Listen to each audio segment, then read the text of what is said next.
C'est New World Forum. Nous parlons cette semaine de l'Afrique.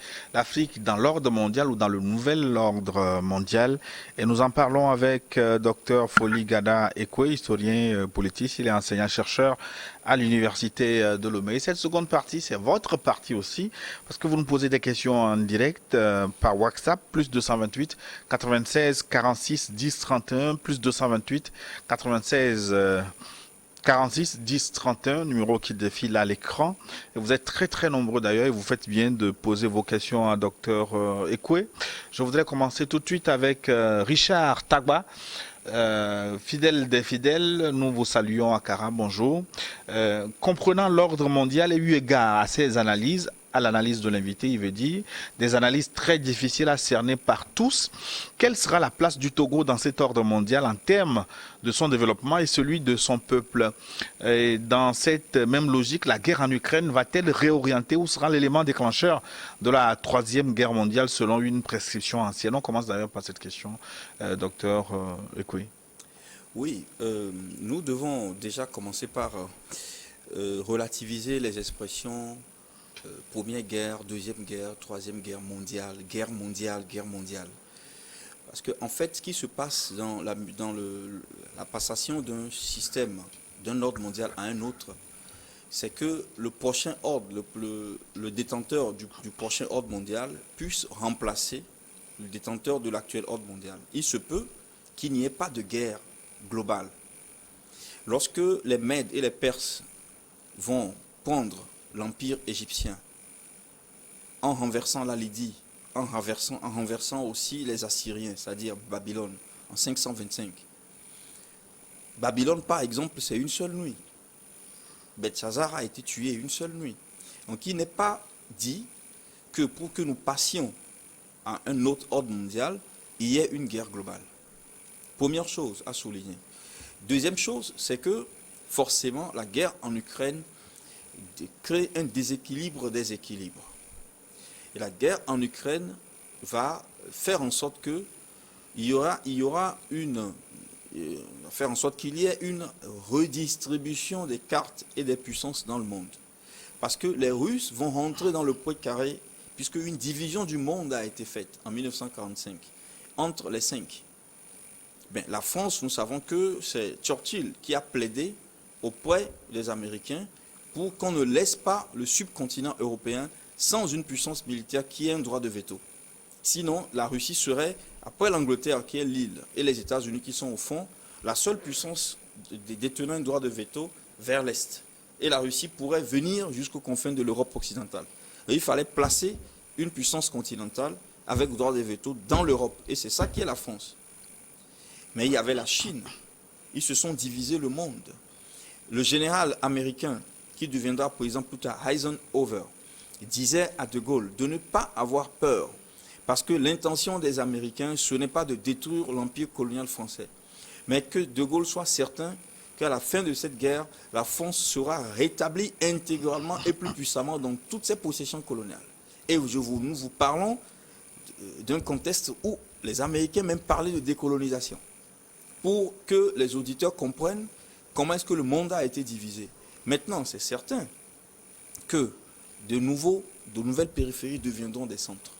Mais il faudra une bonne période pour qu'un centre se détermine et impose sa pax à toutes les puissances qui deviendront ces périphéries. Et nous sommes en train de rentrer dans cette phase. Donc il y a un changement dans le monde, forcément. C'est le moment que les gouvernements qui sont en périphérie commencent par faire des calculs stratégiques, structurels, à long cours, pour savoir se positionner dans les questions internationales. Deuxième question maintenant, quelle sera la place du Togo dans cet ordre mondial ou ce nouvel ordre mondial en termes de son développement et celui de son peuple? Je ne pourrais répondre exhaustivement à cette question. Je vous donnerai juste deux éléments. C'est que entre 1955 et 1958, lorsque les indépendantistes en griffe du Togo ont fait les consultations sur l'avenir du pays, le symbole qui est sorti, c'est le sphinx. C'est le sphinx et le sphinx vous renvoie au lion ailé. Vous savez que au Togo, nous avons aussi bien la royauté du lion que la royauté du léopard au Togo. Et le pays dont le symbole, le seul pays en Afrique noir qui a eu une indépendance en griffe réelle et effective, c'est le Togo. Ben, nous reviendrons pour l'expliquer, dire pourquoi. Et pourquoi le premier gouvernement togolais a-t-il été renversé? Et renversé avec la complicité de tous les 5. Et ça, beaucoup de personnes ne savent pas encore ce qui s'était passé en 63. Mais on connaît pour la France et les États-Unis, mais les autres, il reste 3 mystères. Il reste 3 mystères. L'Angleterre, on n'en parlera pas, parce que l'Angleterre était avec Nkrumah au Ghana. C'est la Chine et la Russie. Quelle fut la position de la Chine et de la Russie? Le dossier que Sylvanus Olympio touchait, la souveraineté monétaire, personne ne touchera ça et que les 5 grands qui étaient d'accord à l'époque se tairaient. Personne sur cette terre. Parce que dans toute l'histoire des ordres mondiaux, et ça je ne l'avais pas dit, la dimension économique et monétaire est fondamentale. C'est parce que les puissances qui sont au-dessus du pyramidion ont réussi à extraterritorialiser leurs devises, leur monnaie, qui sont devenues les puissances mondiales. Notamment avec le dollar. Exactement. Si une puissance du pyramidion n'arrive pas à une monnaie qui est juste nationale, comment va-t-elle assurer les échanges mondiaux? Comment va-t-elle posséder les réserves mondiales? Comment va-t-elle contrôler les économies des autres pays, des autres États dans le monde? Il faut extraterritorialiser sa monnaie. Et c'est vers là que Sylvanus allait. Il était allé voir Kennedy, lui demandant un soutien pour une monnaie souveraine togolaise. Les Américains lui proposèrent le dollar. Il dit, mais non, mais nous, je suis dans le CFA. Si je dois sortir du CFA pour entrer dans le dollar, c'est là où les gens ont compris que ce monsieur, si on le laissait, et là, je ne parle pas des Togolais. Les Togolais, laissez les Togolais. Les Togolais ne sont pas en mesure de renverser Sylvanus Olympio et de mettre en place un ordre national à sa place. De mettre à sa place un ordre national. Non. Ce qui s'était passé au Togo, c'est le contrôle de l'ordre mondial. Parce que le Togo, étant porteur d'un destin singulier, si le Togo commence à s'autonomiser du point de vue monétaire, le Togo et les autres qui pourront suivre ce pays vont déséquilibrer avant le temps le système mondial mis en place. C'est la monnaie qui est le pivot du système mondial, les échanges. Donc, il y a le Sphinx qui est révélé comme étant le symbole mythique du Togo. Et le Sphinx renvoie au premier ordre mondial de la Terre, l'ordre kémitique, l'ordre africain. La deuxième chose, c'est que le Togo possède l'ordre de l'humanité. Peut-être que pour certains, c'est métaphorique, mais il existe une boule d'or, c'est comme de l'œuf, qui est l'or de l'humanité laissé sur la terre par ceux qui veillent. Et ce or se trouve au Togo. Où? Je ne vais pas vous le dire, il faut demander aux Allemands. Demandez aux Allemands, demandez-leur pourquoi ils se sont retrouvés ici, à Togoville et à Baguida, pour la conquête du territoire. Nous saluons Isaac Bino Gbemadon, il est professeur d'économie et artiste slammer engagé. Il nous écrit depuis le Bénin. Il vous salue, il dit qu'il vous suit avec beaucoup d'attention. Monsieur Broum, dans ce nouvel ordre mondial qui se dessine, quelle est la place de l'Afrique et du Togo? On a quelque peu répondu. J'ai répondu à cette question. Ouais. Il y a les changements systémiques. Et j'ai parlé d'une période, une grande période où il y aura un bouleversement et une redéfinition des cartes mondiales. Maintenant, quels seront les pays en Afrique qui seront les pays pivots, où les choses secrètes de l'amorçage de ce processus vont se faire? Nous pensons à 2 pays, le Togo et le Congo, la RDC. Maintenant, qu'en est-il du Mali aujourd'hui clairement qui affiche des velléités d'autodétermination? Le Mali est juste le premier pays par lequel la désagrégation du système de l'ordre mondial commence en Afrique. Ça ne va pas s'arrêter au Mali. Oui. Donc quelquefois la sympathie voilée du Togo, beaucoup en parlent. Je voudrais profiter ici pour saluer avec fierté et respecte la diplomatie togolaise, notamment le ministre Doucet Robert, pour tout le boulot qu'il abat, bien entendu, sous la gouvernance du chef de l'État, dans la crise malienne. Et le Togo, pour que tous les Togolais le sachent, le Togo a une position courageuse, une position forte qui mérite d'être respectée dans ce qui se passe au Mali. Et j'espère que ce cap sera maintenu, parce qu'il faut défendre l'universel pour ensuite défendre le local. Jean, qui nous écrit depuis Agoué. Bonjour, l'invité. Félicitations à vous pour le développement, surtout la logique dans le débat. Où pouvons-nous trouver votre ouvrage, s'il vous plaît, monsieur? Gilles, ne posez pas de questions à propos de la Russie. Nous connaissons tous Poutine. Oui, l'ouvrage sur Sylvanus Olympio ne contient pas les développements que je viens de faire. Par contre, l'ouvrage qui serait adapté à la recherche de ce spectateur, de ce téléspectateur, c'est plutôt celui qui est en instance d'être publié sur la sociologie des relations afro-européennes. Parce que là, toute la succession des systèmes mondiaux et des ordres mondiaux a été abordée avec les caractéristiques et toutes les perspectives. Et je crois qu'il faudra avoir un peu de patience pour que les activités de tous les jours et la routine nous permettent de parfaire, de terminer cette œuvre. Monsieur Aouissi, depuis Togblekopé, j'ai une question à votre invité spécial, il vous trouve spécial, juste pour comprendre pourquoi le droit des peuples à disposer d'eux-mêmes est devenu un principe fondamental du droit international public. Le droit des peuples à disposer d'eux-mêmes est devenu au XXe siècle une obligation pour la modification du système mondial. C'était impossible de mettre en place une organisation des Nations Unies avec des peuples esclavagisés et des peuples colonisés. Mais attention, le droit des peuples à disposer d'eux-mêmes a des limites. C'est un habillage, on pourrait dire. Voilà, a des limites. Il faut faire en sorte que le démos croit qu'il se gouverne pour que les gouvernants soient en paix. Et c'est d'ailleurs ça le sens de la démocratie. La démocratie, ce n'est pas, contrairement à ce que nous disons ou à ce qu'on entend, le gouvernement du peuple par le peuple et pour le peuple. Non, c'est le gouvernement du peuple, bien entendu, par l'oligarchie, de sorte que l'oligarchie soit tranquille.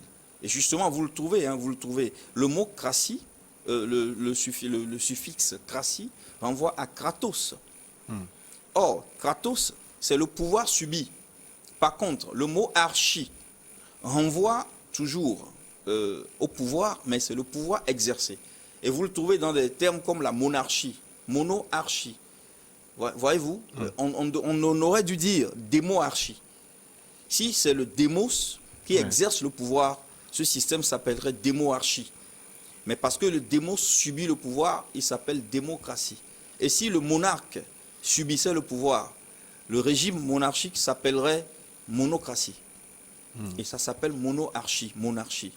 Et donc la démocratie, c'est pas cela. C'est plutôt la gouvernance des peuples. Pour que ce croyant gouvernant, il soit pacifié et permette aux oligarchies de gouverner. L'ordre mondial, c'est Sana Komla Sadio Hichou qui nous écrit. L'ordre mondial tel que défini par l'invité veut dire une certaine entente pour gouverner le monde. Cette entente se fait entre les membres qui ont le droit de veto au Conseil de sécurité de l'ONU. Comment parler d'un nouvel ordre mondial alors qu'il n'y a pas de bouleversement au Conseil de sécurité de l'ONU? Ah mais non. Il y a des informations de géopolitique actuelle que nous devons tenir en considération. La réforme du Conseil de sécurité a été mise sur table par la Russie depuis 10 ans. La Russie a demandé que le système du CDS soit réformé. Certaines puissances à l'intérieur ont refusé. Et certainement, ce débat entre les Russes et les Atlantistes devait déboucher sur une déconfiguration du Conseil de sécurité. Donc il ne faudrait pas penser que le Conseil de sécurité est stable Actuellement, il est instable. Il restera instable pendant un bon moment. Il y a des pays pour lesquels la Russie a fait le plaidoyer pour leur intégration au CDS, comme l'Allemagne. Mais beaucoup pourraient s'étonner. Pourquoi l'Allemagne rentrerait-elle dans le Conseil de sécurité, alors qu'il y a déjà sur le continent européen la France qui possède le droit de veto? Cela préfigurerait-il ou préfigurerait-il un dépassement ou un déclassement de la France, comme aime à le dire souvent Éric Zemmour, un déclassement de la France au profit de l'Allemagne? Il y a une puissance moyenne émergente comme la Turquie, pour laquelle la Russie a fait le plaidoyer. Et je mets au défi les observateurs de la guerre en Ukraine, qui observent très bien le comportement de l'Allemagne, qui dirige l'Europe avec sa monnaie.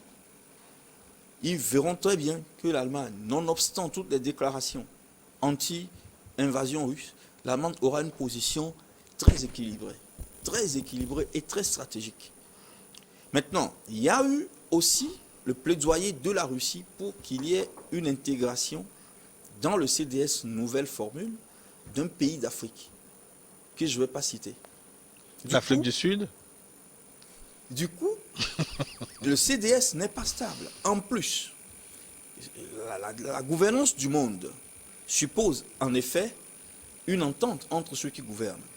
Mais il faut comprendre que c'est la deuxième fois dans l'histoire que le monde vit un ordre mondial qui est plurilétique. Parce que sous l'Égypte, l'Égypte était la seule puissance dans le Pyramidion. Mais l'Égypte a été suivie par l'empire achéménide, c'est-à-dire les Mèdes et les Perses, deux puissances. Déjà, nous quittions le monolithisme du Léviathan.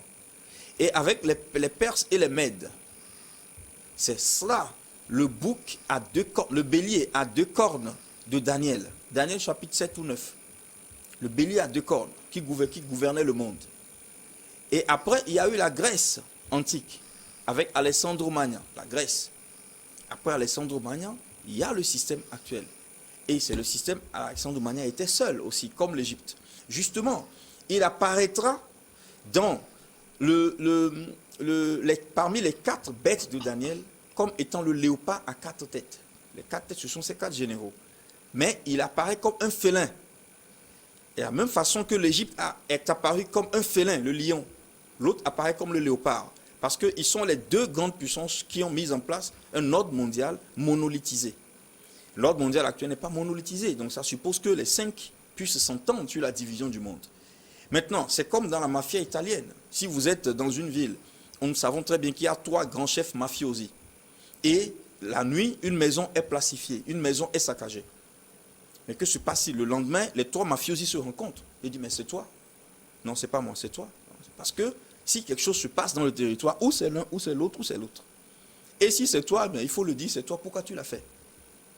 C'est exactement ce qui se passe dans le monde actuel après 1945. Si quelqu'un utilise la force, c'est toi, c'est la France, c'est l'Angleterre, c'est les États-Unis, c'est la Russie, c'est la Chine, ils se comprennent. Maintenant, si le jour où ils ne vont pas se comprendre et ils se rentrent dedans, que se passera-t-il? Que se passe-t-il ce jour-là? Et c'est dans ce processus que nous sommes. Donc, Emmanuel Macron disait notamment dans un discours, après sa rencontre avec Poutine, il disait que après la rencontre, c'est-à-dire dans la conférence de presse, que nous ne sommes pas non plus obligés de choisir entre de nouvelles règles et un monde changé, un monde nouveau. Il a dit ça. Et ça, il faut avoir une compréhension de l'ordre mondial dans cette diachronie historiographique pour savoir ce qu'il dit. Parce que c'est les grands initiés qui dirigent le monde. Ils ne vont pas parler pour que tout le monde comprenne. Et ça veut dire, les nouvelles règles, c'est quoi? Lorsque Poutine met la patte dans l'empire français africain, vient au Mali, vient en Centrafrique. Centrafrique, il y avait une petite entente à un certain niveau. On ne va pas rentrer dedans. Mais le Mali, c'est clair que c'est la division parce que le nord du Mali avait été subdivisé par les armées de presque tous les pays d'Europe, jusqu'à la Lituanie. Et c'est l'opération Sakuba, quelque chose Takuba, voilà. Les Russes leur ont dit de partir. Ils sont pas, même les États qui sont neutres, comme la Finlande,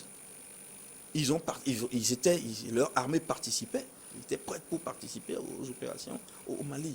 Mais lorsque la Russie fait ça, qu'est-ce qui se passe? Il dit, mais donc ça veut dire les ententes sur la division du monde ne tiennent plus. À Genève, Biden a parlé avec Poutine. Il a dit, mais non, vous ne pouvez pas faire ça, ce que vous faites en Ukraine. Il faut dénazifier l'Ukraine. Qu'est-ce que vous voulez faire? Voilà. Et si vous ne le faites pas, la Russie a une réponse à donner. Ça, c'est la guerre des gants. Dans la guerre des gants, que veux-tu que fassent les périphéries? Les périphéries doivent avoir un comportement stratégique. Hmm. Oui. Pour ce qui est du reste, les Africains doivent travailler physiquement et métaphysiquement pour s'offrir des alternatives endogènes à nos problèmes au lieu de se fier à un conflit entre deux léviathans qui nous fera émerger. Je ne suis pas un fataliste et ne crois pas en la fatalité et je n'aime pas le fatalisme. Sana, comme l'a Sadio Hetchou, quand il parle, il demande aux Africains de travailler physiquement et métaphysiquement. Oui. Comment ce travail pourrait s'enclencher selon vous? À mon avis, il y a deux paliers sur lesquels nous devrions travailler. C'est le palier de la justice et le palier du droit civil. Le travail métaphysique ne peut que se refléter dans ces deux paliers. Pourquoi? Vous savez, lorsque vous prenez un pays comme le Togo, ou le Ghana, ou le Bénin, vous avez un ministère de la justice et vous avez des juges qui planchent sur des questions, des controverses intercitoyennes.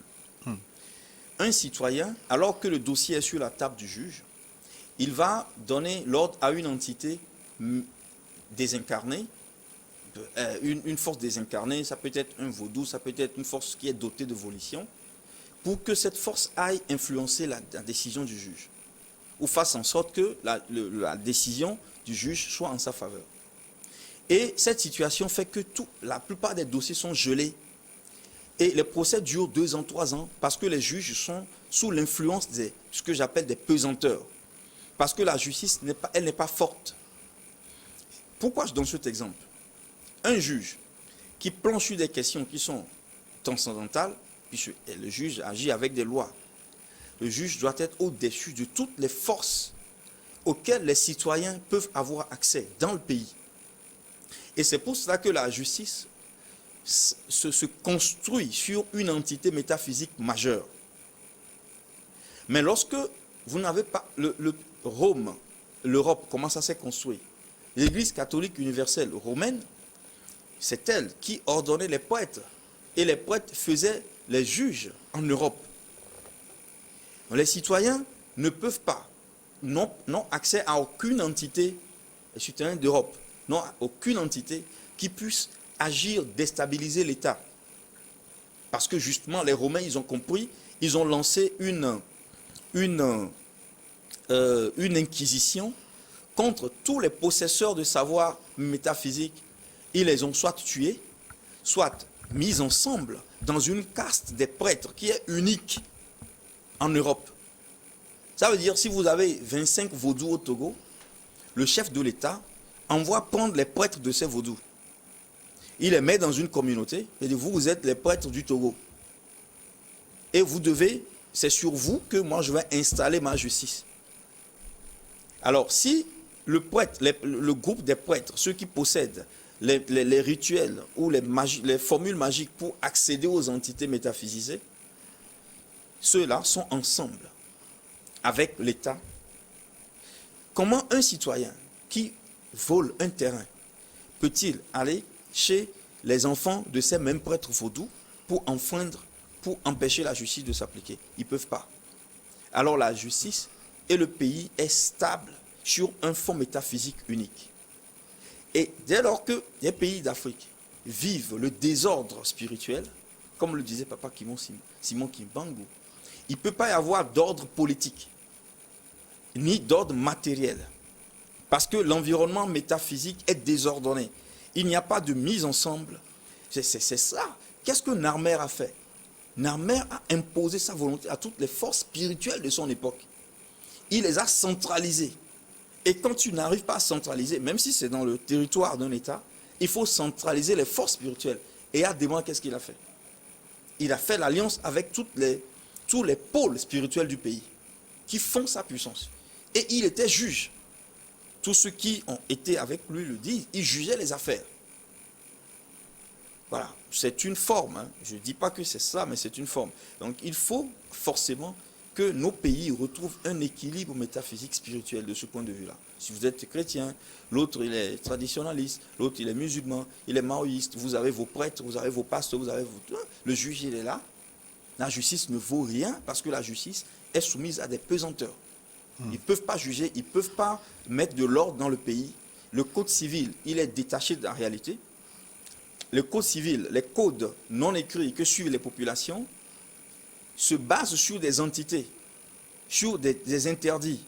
Comment vous voulez qu'un juge qui est profane, qui a été nommé par décret, qui ne s'assoit pas sur des entités métaphysicées, juge et impose ces sentences à des populations qui suivent d'autres codes. Codes qui, par ailleurs, se basent sur des entités fortes. Vous aurez des pays désordonnés, des injustices partout, parce que le substrat spirituel n'est pas organisé. Ça, c'est ce que j'appelle les premiers pas vers la fondation d'un État. Ce qu'on appelle le vide rationnel en relation internationale.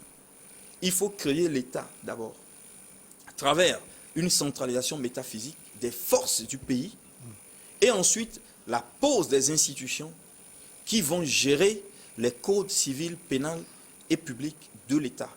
Et c'est cette marche, le début de cette marche, qui nous permet d'aller vers ce qu'on appelle la transformation structurelle, de la périphérie vers le centre. Au lieu que des gens se bagarrent à travers une lutte dite multipartite, et des partis politiques tout le temps de l'instabilité dans des États, à quoi servent toutes ces luttes dans des pays, dans des enjeux où nous vivons avec des enjeux mondiaux comme ça? À quoi ça sert d'avoir, je dis un peu de n'importe quoi maintenant, 95 partis politiques qui se font la guerre pour prendre un pouvoir, un pouvoir dont ils ne connaissent même pas l'origine. Et ils font voter des populations. Et tout le temps, ils font voter. Est-ce que ça ne doit pas amener les gens? Et en plus, ils sont très aguerris, ils veulent se faire de la guerre.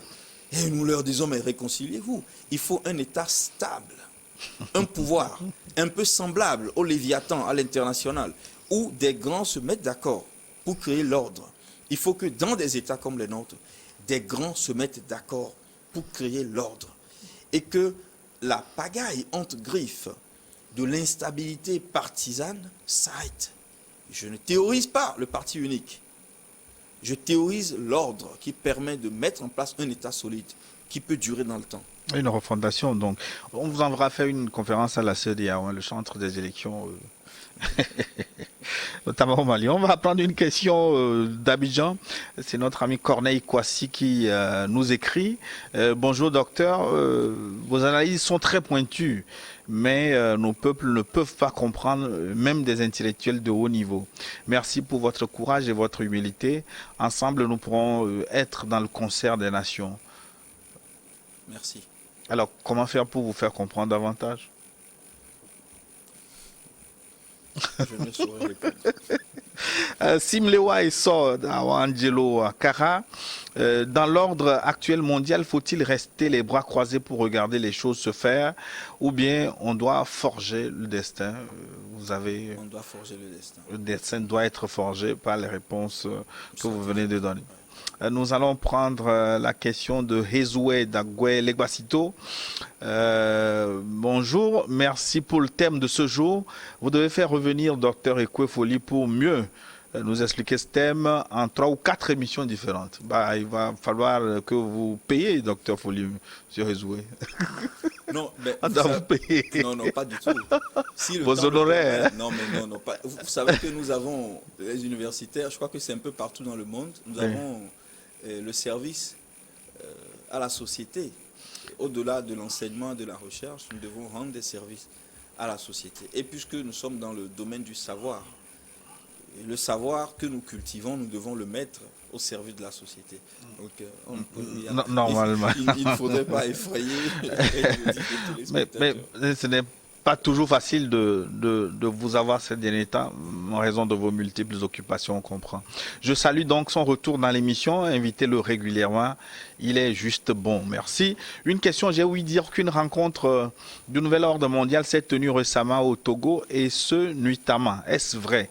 Si oui, quel rôle le Togo joue le Togo dans l'installation et la pérennisation de cet ordre? Je n'ai pas eu accès à cette information et je ne saurais donc dire si c'est vrai ou faux. Je sais une chose, c'est que le Togo est un petit pays, mais un grand pays. Le Togo est un pays étrange. Le Togo est un pays très étrange. Et le pouvoir politique au Togo n'appartient pas qu'aux Togolais. C'est un pouvoir universel. J'ai dit. Je salue le plateau, c'est Serge depuis le camp de police. Je remercie l'invité pour ses explications qui sont très claires.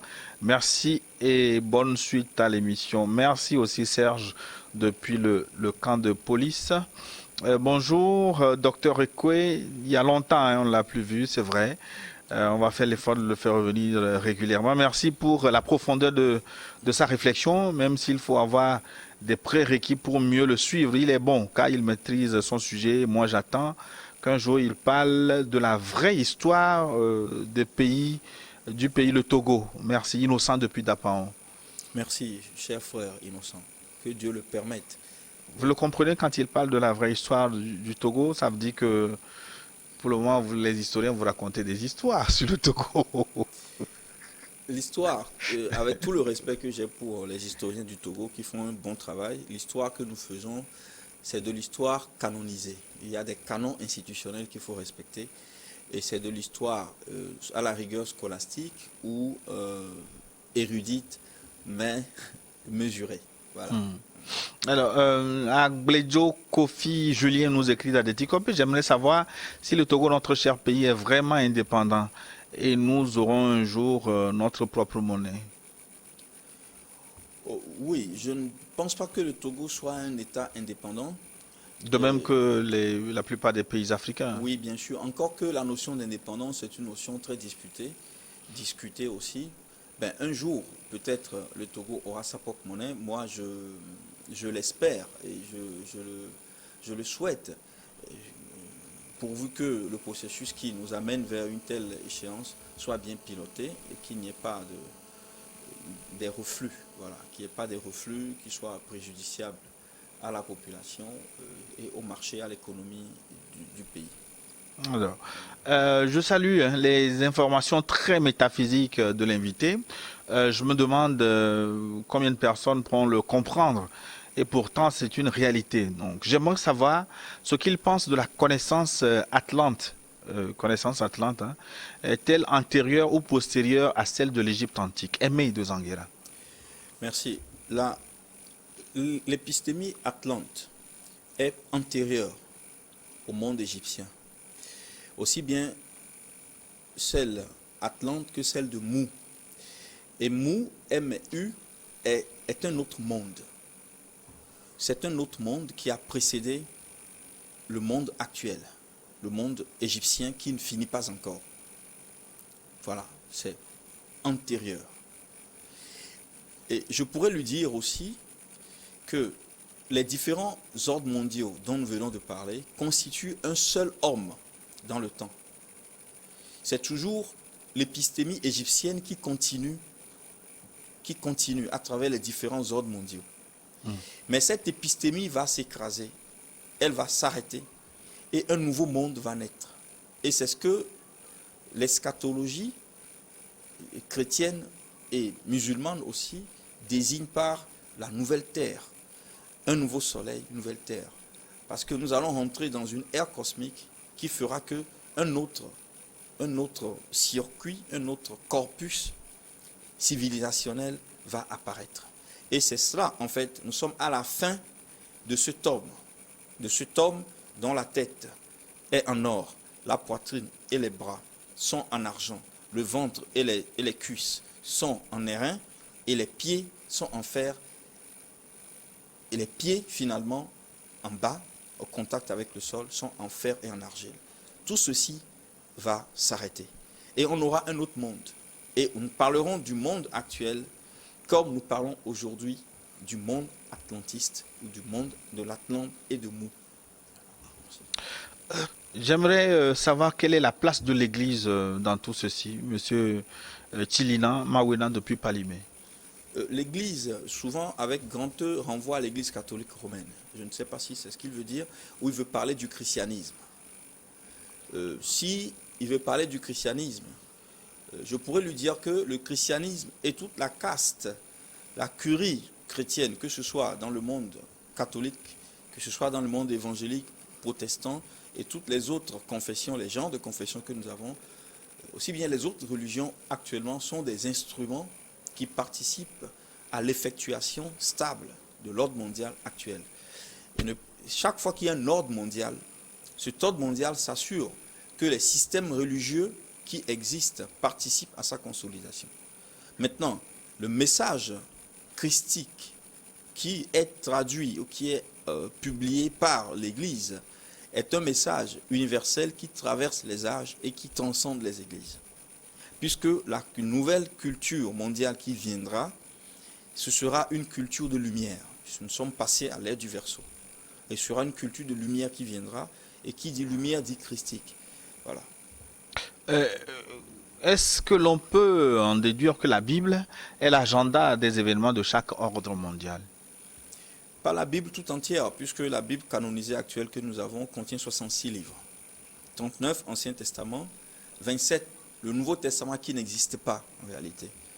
Il y a des livres dans la Bible actuelle qui sont des livres d'ordre eschatologique, notamment le livre d'Ésaïe, le livre de Jérémie, qui d'ailleurs dans le chapitre 8, verset 8, dira de façon explicite que c'est bien en vain que s'est mise à l'œuvre la plume mensongère des scribes.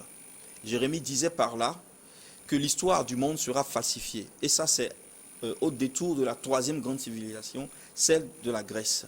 C'est elle qui a falsifié vraiment tous les documents égyptiens. Parce que la civilisation des Mèdes et des Perses n'a pas eu le temps de changer les textes et le temps et les lois. Mais celle de la Grèce antique l'a fait. Et alors, c'est un peu ce que nous pouvons dire. C'est-à-dire que les textes de Jérémie, de Ésaïe, de Daniel et de l'Apocalypse sont des textes fondamentaux pour comprendre l'évolution du monde. Encore que, ils ont été falsifiés. Je renvoie aussi au livre des Maccabées. Maintenant, dans le corpus canonisé, chez les catholiques comme chez les protestants, vous n'avez que Maccabée 1 ou Maccabée 2. Je peux dire 1 Maccabée, 2 Maccabées. Mais il existe 3 Maccabées et 4 Maccabées. Et quand vous lisez le livre, le 4e livre des Maccabées, vous comprenez le monde, ce qui se passait dans le monde. Et nous avons ce corpus. Et dans ce corpus, la version dont nous disposons, les noms n'ont pas été grécisés, les noms des villes sont intacts. Et vous serez très surpris de voir ce qui se passait dans ce monde et pourquoi les Grecs ont tout changé. Autre chose encore qu'il faut savoir, c'est qu'il y a le livre des rois, le premier livre des rois, le deuxième livre des rois. Ce livre a été refait par les scribes mensongers. Parce que vous avez des rois qu'on vous cite, mais qui sont des pharaons historiquement répertoriables dans la Bible. Notamment le pharaon Nékaoba, cité par l'historien égyptien Manéthon. Ce pharaon-là est cité dans le le deuxième livre des rois. Et vous allez comprendre aussi finalement qu'est-ce qui est le peuple d'Israël antique. Quel rapport avait-il avec l'Égypte?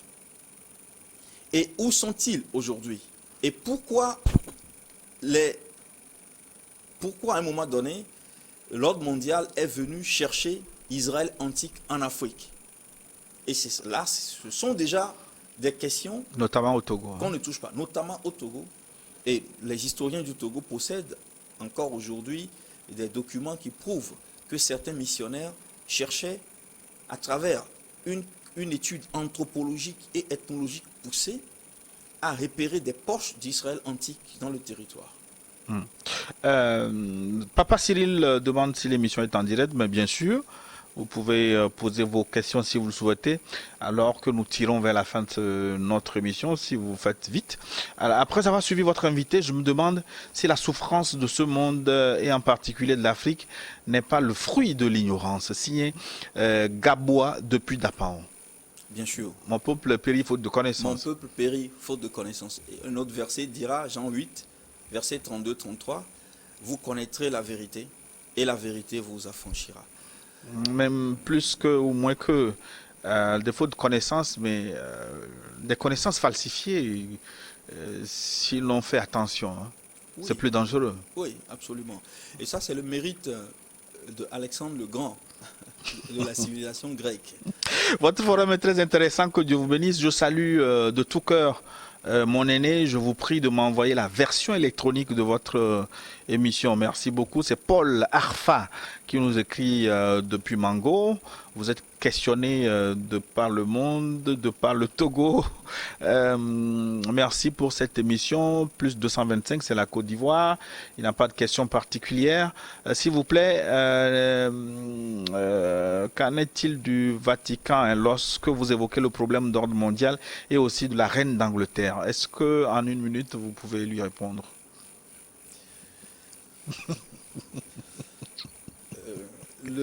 La monarchie britannique a favorisé la découverte et l'installation aux États-Unis des Khazars. Et la monarchie britannique participe de l'ordre mondial actuel à un niveau très avancé. Le Vatican, malheureusement, lorsque nous évoquons le Vatican, je ne peux pas répondre de façon non complexe. Parce que le Vatican est une institution qui a survécu dans le temps. Et il y a des périodes données où le Vatican a été piloté par des forces différentes. Voilà. Et on ne peut pas dire que le Vatican, il faudrait sectionner les périodes de l'histoire. Et dans telle période, le Vatican jouait tel rôle. Dans telle période, le Vatican a été infiltré, a été gouverné par telle force dans le monde, ainsi de suite. Eh bien, quel rôle joue-t-il aujourd'hui de nos jours? Le Vatican est la bibliothèque du monde. Le Vatican actuel est la bibliothèque du monde. La ville assise sur les 7 collines. Chacune des collines représentant des royautés. Du coup, la portée universelle de Rome n'est pas de l'ordre des fables. Mais on ne peut pas répondre à cette question de cette façon. Abraham Akakpo, lui, revient sur la question du Togo. Pourquoi dit-on que le Togo est un pays stratégique pour les grandes puissances? On a quelque peu répondu à sa question. Pourquoi alors dire que la connaissance a commencé par l'Égypte antique si elle hérite de l'Atlantide? La civilisation de l'Atlantide est enfouie, a été détruite. Et l'Égypte, sa connaissance a été mise en place à travers des instructions nouvelles, reçues par deux nouvelles entités désincarnées. Et il y a eu aussi des entités incarnées, qui étaient des super-hommes, comme le Christ. Le Christ est une entité désincarnée en origine, qui a pris la forme humaine et qui a enseigné. Il y a eu des entités comme ça qui ont instruit et construit la civilisation égyptienne. Est-il y a une différence entre le Christ et Jésus-Christ? Il y a une différence entre Jésus-Christ et le Christ. Quelle est la différence? Jésus-Christ est situé historiquement à l'époque de l'Empire romain. Le Christ est antérieur à l'époque de l'Empire romain. Et des évidences historiques sur le Christ sont cachées. Mais elles existent. Monsieur Ouro-Ladjo, je suis à gauche, je voudrais le numéro de Dr Ekwe. Il voudrait le rencontrer. Il est bon, dit-il. Le numéro de Dr Ekwe est secret. Est-ce qu'on peut... Oh, c'est si long, monsieur Adiabou de Koumassi au Ghana, parce qu'il nous a écrit du Ghana. C'est pas évident dans un pays anglophone. J'aimerais savoir s'il y a un aspect spirituel à voir dans la guerre Russie-Ukraine. On en a parlé. J'aime vraiment quand votre invité est au plateau en même temps que monsieur Goldson. Est-ce qu'on peut lui répondre en quelques secondes? Est-ce qu'il y a des dimensions spirituelles de la guerre en Ukraine? Oui, bien sûr. Bien sûr qu'il y a... C'est un aspect que je n'ai pas voulu aborder parce que c'est ce qui se passe actuellement. Le fait que Vladimir Poutine n'ait pas voulu engager des combats contre l'usine où se sont retranchés, soi-disant, des combattants ukrainiens nazis, parce que cette usine cachent des vestiges Des laboratoires... qui expliquent de façon certaine et claire les origines spirituelles de l'actuel monde. Vous répétez? Ce sera le plus gros butin de Poutine, de cette guerre, cette usine. Bah, je promets qu'on va revenir sur ce thème parce qu'il y a encore beaucoup de choses à explorer. Nous arrivons à la fin de l'émission. Merci, docteur. Je vous en prie. Merci. Merci et à vous et à tous ceux qui nous ont écoutés. Oui, je voudrais profiter pour répondre à une question en passant, ceux qui posaient la question sur le Togo. J'exhorte vraiment tous les Togolais qui nous suivent, qu'ils soient de la diaspora ou au Togo, à adopter une attitude conciliante et une attitude de maturité pour ce qui concerne les enjeux politiques nationaux. C'est absolument important qu'à un moment donné, les gens se comprennent et que l'État qui a été construit pendant des décennies ne soit pas désagrégé. Ce serait la plus grave erreur que l'élite politique actuelle commettra. Parce que l'État actuel est l'un des éléments cumulatifs importants dont nous disposons. Dans la vie, tout ce qui existe peut être amélioré. Et il vaut mieux des techniques amélioratives de l'existant qu'une ingénierie destructrice de l'existant. Que ceux qui ont des oreilles entendent. Merci. Merci. Et nous arrivons donc à la fin de notre forum. Merci de votre aimable attention. Dans un instant, une nouvelle édition du journal. On remercie Gilda Jamajako pour la réalisation. Rebecca Vessou, la caméra. À très bientôt.